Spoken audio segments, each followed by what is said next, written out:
Welcome to the Liberation Lab podcast, insights and interviews for the disruptive educator. I am honored to have my guests on this evening. So, why don't you tell the people who you are, what you do, and why you do it? Great to be here. Yo, that's a nice sweatshirt there too, brother. Let me just say Hey, that. hey. Yes, sir. Yes, sir. Yes, sir. Good stuff. I did not know that he was wearing that, but that's I like it. I like it. This campaign is from our students, our high school students.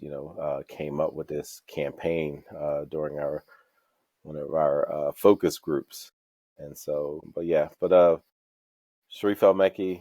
I'm the founder and CEO at the Center for Black Educator Development. We're working on not only rebuilding the Black teacher pipeline, but introducing Black instructional techniques, strategies, frameworks that have always been used, but are often, ignored, or people just wholly unaware that Black educational theorists, Black behavior theorists have contributed massive amounts of just great pedagogy and great instruction and techniques in schools for hundreds of years. And so our work is to not only invite youth into the profession, but also to share what Black Educator Hall of Famers have been doing, and particularly in light of student outcomes and how they've been able to, over the years, achieve by leading classrooms in schools. Yeah.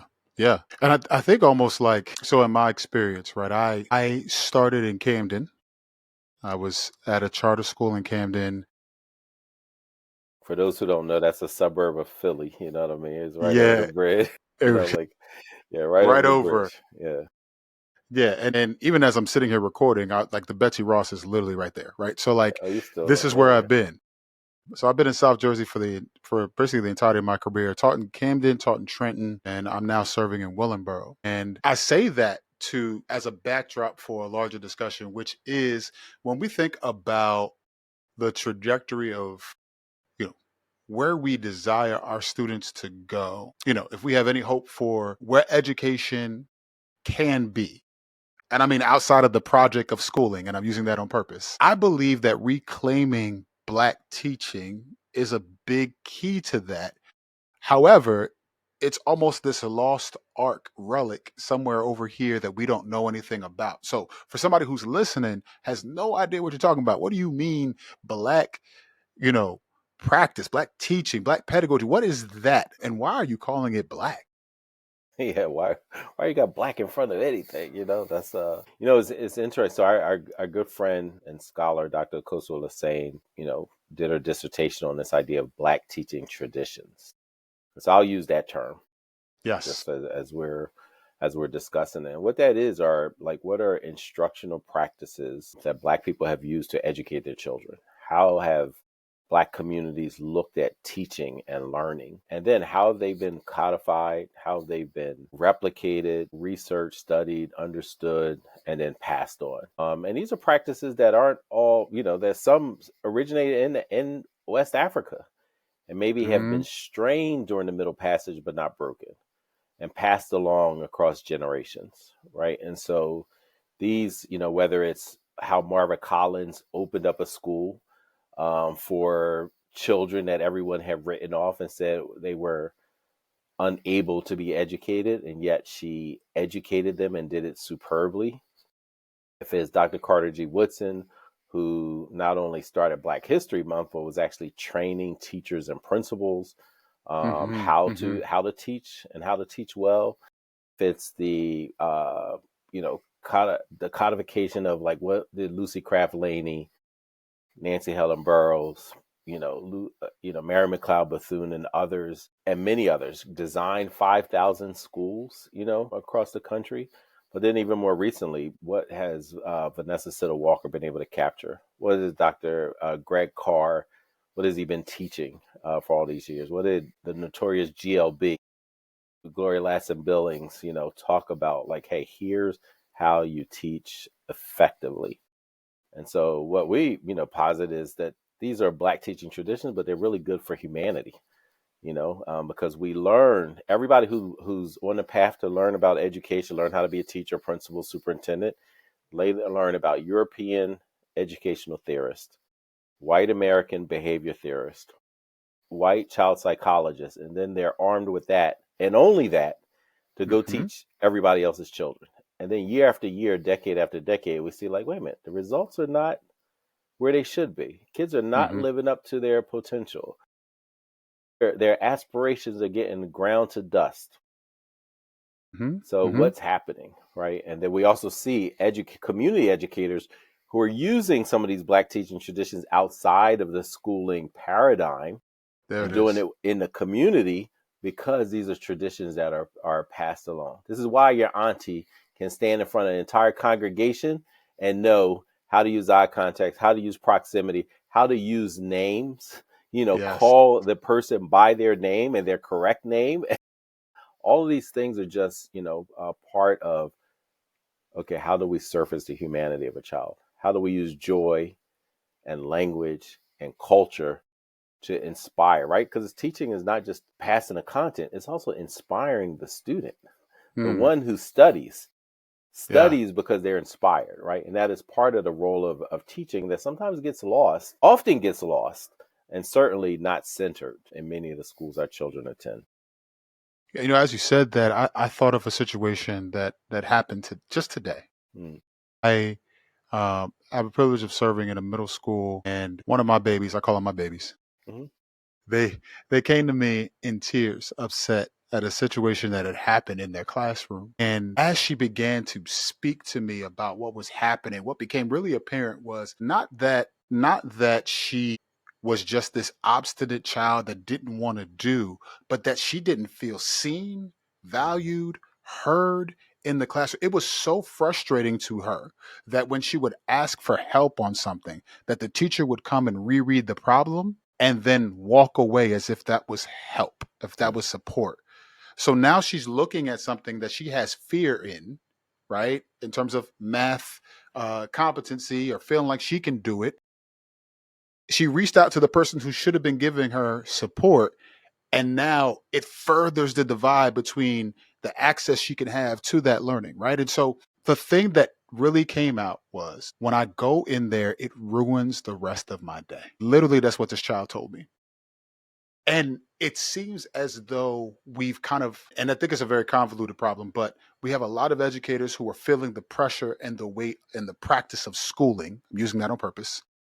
And now, as they are required to do all of these things to try to move the needle and do all they're getting burnt out, or they're forgetting about this essential ingredient of joy in the classroom. Can you talk to us a little bit about why joy, one, is so important, but two, when we think about our Black babies coming into classrooms that are not designed for them, if we're being real, why is joy such an essential ingredient? And how can it be used to help, support our babies? Yeah, a thing about it, and I'm only recently, started. I did not used to use the term joy, Yeah, back in, and I don't remember any of my teachers talking about joy, So I'll get there, but I want to rewind it a little bit. Like, for one sure. of the things that I just remember being a child in school and being in, amongst learners and the learned is that I never felt unloved. Hmm. And so, like, to me, that part, even when they had to discipline us, point us in the right direction, guide us, I never felt unloved. And I think that was such a critical part of the culture of the school. And Mhm. then I can also talk about, using the term joy, I can think about all the ways that joy was exhibited, even though they really looked at it as this is how you educate children. Yeah. Like it's back Yeah. to the inspiration, like you can't, it's hard to be in the depth of misery in your schooling experience and also experience joy. Hmm. But if you don't have that misery, if you feel, as you said, seen, loved, appreciated, heard, if your leadership skills are being poured into, if opportunities are pervasive, I think about the intergenerational model we had where, yeah, you know Mm. what? Like we have the teachers, but yeah, the upper grades are supporting the younger grades and the younger grades are supporting the youngest grades. Like all of that just created a type of culture that continued to bring joy into the space, even though they weren't using, maybe they were using that term in the teacher's lounge and stuff like I had never heard it, Mhm. and then even as a nascent teacher, people weren't talking about it, but we understood like the connection between like what people are saying, like belongingness and feeling loved and valued to joy. Now, fast forward, like if we're talking like, just joy, like students should, like they should enjoy being in school, being not just amongst their peers, being amongst their educators, right? And so one of the things that, when I started teaching decades ago, it was around like, hey, how do we, one, center the youth and their experiences culturally, intellectually? How do they feel safe? Like that's how we were trained, by our coaches, was what are the structures and the culture to make sure that they feel safe? And a lot of times people just automatically think physically safe, like Right. emotionally, intellectually, spiritually, culturally safe. That brings about where the child can be themselves. They're not Yes. shrinking, they're not erasing themselves. They're like, I can be a child. Like, what does it mean to be safe? And people understand, like, oh, this is, even if you did something, that's within the framework of a child. Like, oh, Yeah. this child made mistakes, and shouldn't school be a safe place to make mistakes? If you got your whole life ahead of you and you're trying to do all these things and learning happens when there is some type of error, shouldn't it be safe? Whether it's a math problem or a behavior problem, I should experience like a level of safety to make that mistake and learn from it. So killing joy, whereas Dr. Bettina Love talks about spirit murdering, Spirit happens murder. when you can't, not only will you be ridiculed for making a mistake on the blackboard or the whiteboard, in your homework, but you also make a mistake socially.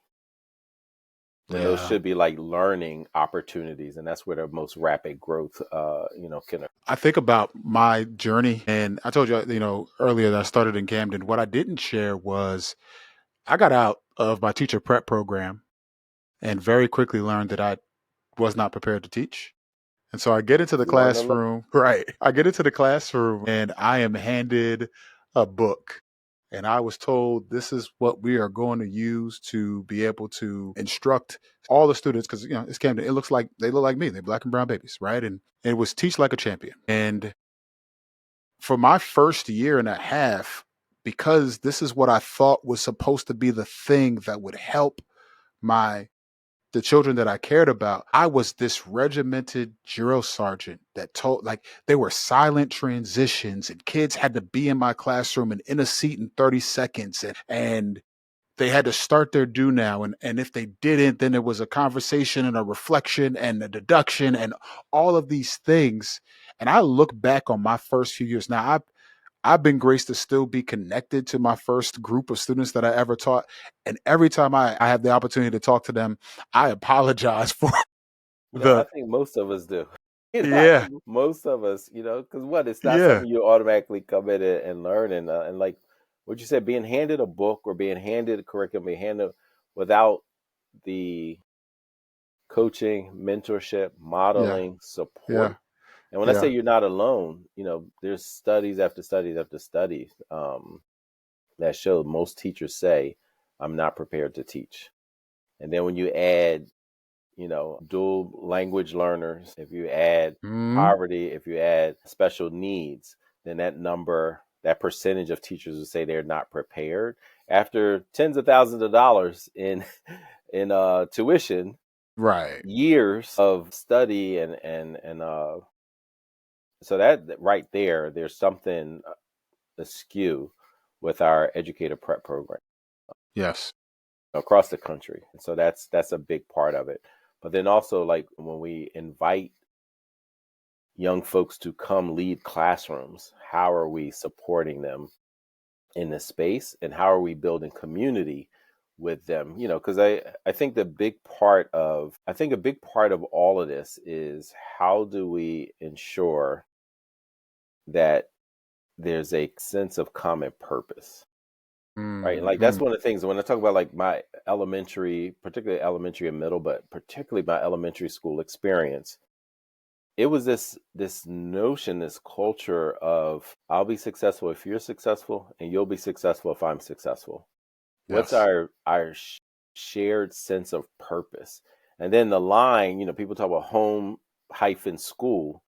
That hyphen can almost disappear in places like I went to elementary school. It's just home, school, school, home. It's such an alignment in Yeah. aspiration for the child, in goals and techniques. All of those kind of things are so aligned that you're able to move faster. You're able to build a sense of community, and you have like a shared sense of purpose. Like all those things, really accelerate achievement. When you don't have those, when you have these fissures and chasms between how home thinks about that black child, that black Mm-hmm. boy in the classroom, and how the school thinks about it.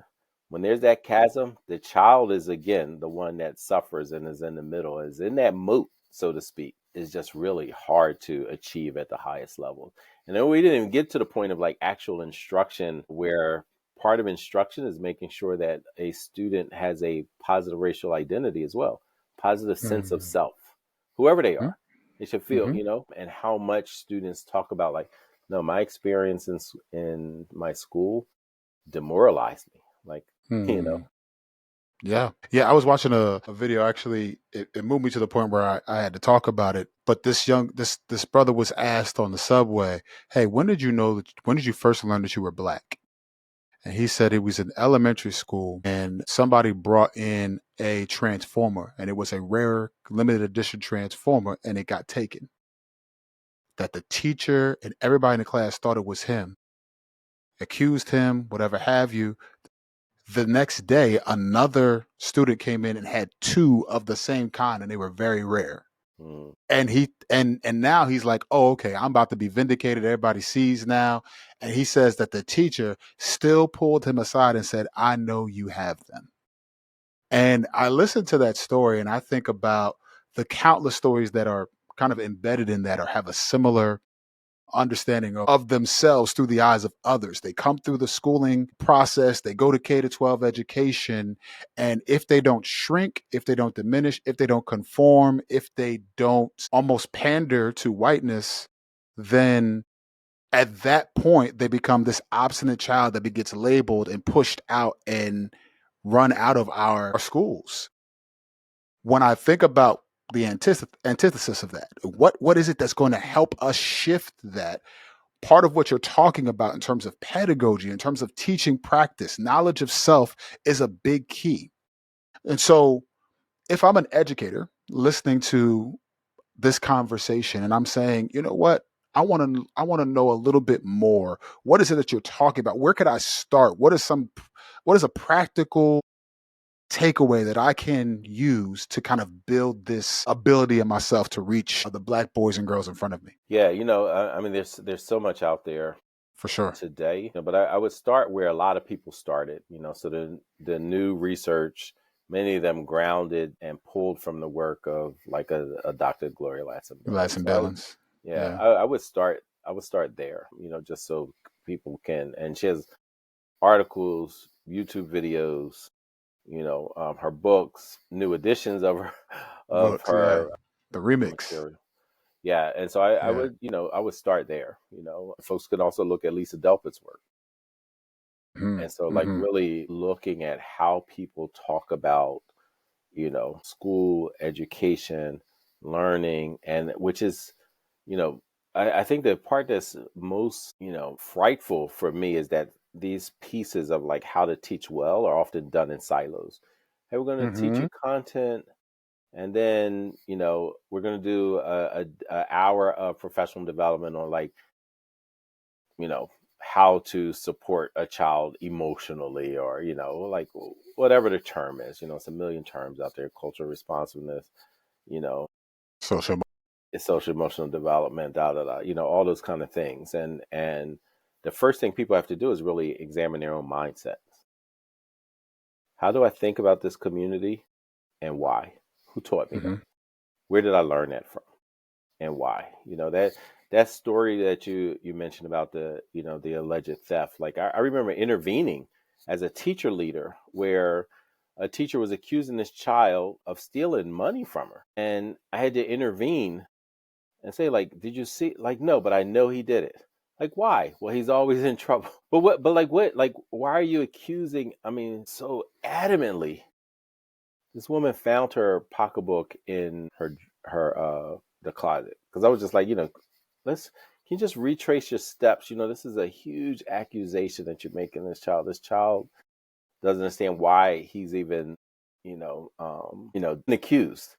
And she found her pocketbook, but like because she couldn't even examine. So then we had to talk about like you have biases against this child. Mm-hmm.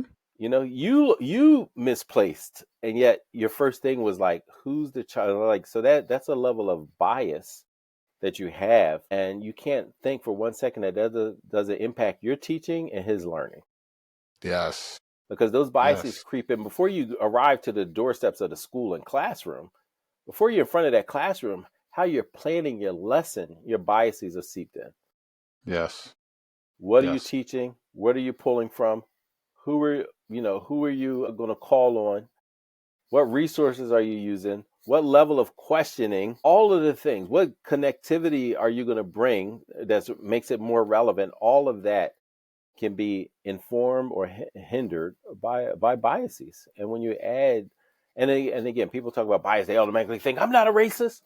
First of all, biases is a human psychological term, and Right. everyone has them. The Yes. job of an educator is to excavate the biases, examine, identify, examine, excavate, to make sure they don't hinder the teaching and learning. But too many Yeah. people want to ignore that and just say, no, I love our kids. Well, the outcomes don't say that. Thank you. The child's experiences that they're sharing doesn't say that.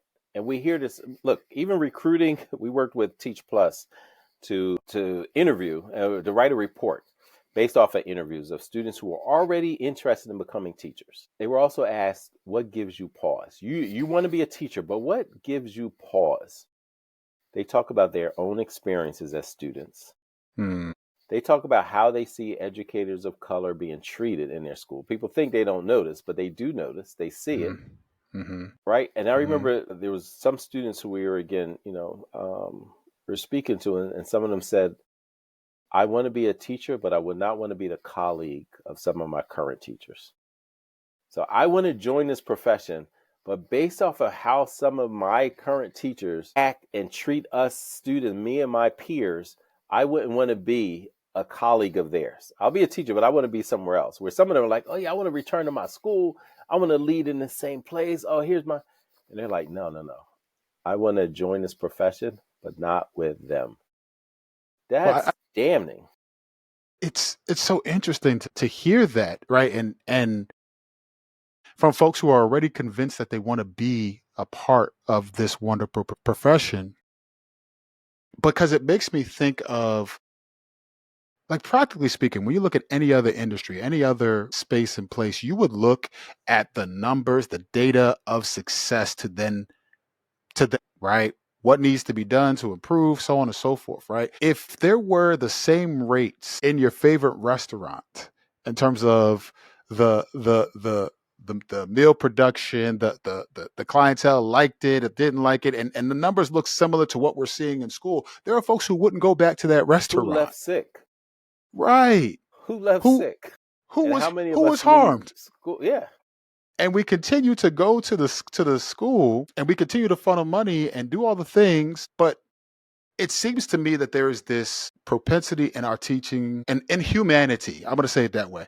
In humanity, and any time that there's something like this brought up, when it's a successful story, man, look at how well that came together, and worked hard for that, so on and so forth. And when it's a story that gives us pause or has us to kind of reflect or think differently, we will point away from ourselves and say, well, the community, well, poverty, well, all these things. And I'm not saying that those things don't affect teaching. I'm not saying that at all, but I wonder, why is it an excuse or a reason to why we can't get kids over the barriers that have been deliberately set up in this experiment called America? Why is that?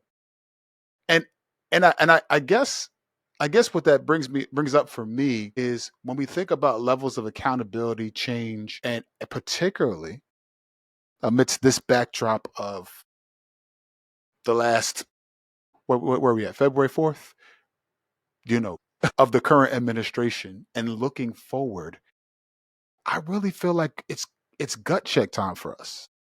Like, are we going to be courageous? Are we going to, in the presence of all the fear that we might have, still stand up for what's right because we have babies in front of us who are depending on it? And I wonder about that, particularly in our schools, but also I think that lends itself to the work that you're doing. So could you kind of speak to that for us a little bit here in terms of just this backdrop and of the current administration and where we have to go? Yeah, look, Mark Twain said that, history doesn't necessarily repeat itself, but it certainly rhymes. And I Hmm. would say there's a rhyming that's happening. So one, I would say Seen it before. we've seen some of this before. Maybe not at this kind of chaotic maelstrom of, executive orders and recants and, the bluster and all of that simultaneously. But we've seen some of this before. We know. I remember, again, back to my elementary school, Hmm. was when Ronald Reagan announced his presidency. He was running for presidency, and I remember we did an exercise. Our teachers, because their big thing was about critical thinking, understanding history and the future. And at that time, we didn't know like what the future was. Looking back, and they say life is best understood looking backwards. So looking backwards and understanding how much our teachers poured into this idea of us being critical thinkers and highly literate. So we had to analyze and explain, why would Ronald Reagan announce his run for the presidency of the United States in Philadelphia, Mississippi? What was his purpose? Who was he trying to connect with? Who was he, what happened in Philadelphia, Mississippi, not too, much earlier, that would be, and, he talked about, like just what is a theme of something and why, how much attention would someone put in a place that they announce their presidency, right? Like, and so we're going through all this, and we actually have to do all this reading and discuss with our our table, and then come up with presentations or just thought hypotheses of like, why would somebody announce it, and who are they? Was it to connect with oppressed people, in America, people who were marginalized, people who were not centered, or others, right? And so, like, just going through those kind of exercises throughout, which is again just critical thinking. And Critical thinking. I remember Yeah. the teacher never said what they thought. They were just like, "What about this? What about?" They were just asking questions, and us having materials to discuss, digest, and so I think also think about like educators over the course of history, and again, back to one of my favorite kind of I guess value or framework or competency that these Black educator Hall of Famers brought to bear was like this idea of ethics of care. Hmm. And not just for their children, not just for Black children. I'm a Black teacher, and it's for Black children. It's for humanity, as you mentioned Yes. earlier. Yes. And then, and just, some people are like, oh, it's not just that Black teachers care about. I'm like, no, that's true. That's not what we're saying at all. But we're saying this is a grounding principle of, of their value system.